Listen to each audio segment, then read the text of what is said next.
வாழ்க தமிழ், வாழ்க உலகத்தார். நான் உங்கள் அன்பு தோழன் பா. மூவேந்திர பாண்டியன். நாளொரு திருக்குறள் வரிசைக்காக இன்று நான் உங்களை இன்முகத்தோடு வரவேற்கின்றேன். இன்றைய பொழுதில் நாம் பொருட்பாலில் 82வது அதிகாரமாக உள்ள தீநட்பு என்ற அதிகார தலைப்பின் கீழ் அமையப்பெற்ற 818வது திருக்குறளை பற்றி அறியப் போகின்றோம். தீநட்பு என்பதற்கு தீயோரின் நட்பினை கைவிடுதல் என்ற பொருளில் இந்த அதிகாரத்தின் தலைப்பு அமையப்பெற்றுள்ளது.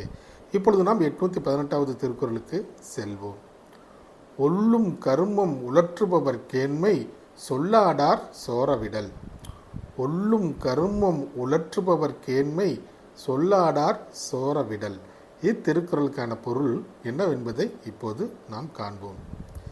செய்ய முடிந்த ஒரு உதவியினை செய்யாமல் செல்லும் நட்பினை அவரிடம் நாம் சொல்லாமலேயே அந்த நட்பினை விட்டுவிட வேண்டும் என்பது இத்திருக்குறளுக்கான பொருளாகும்.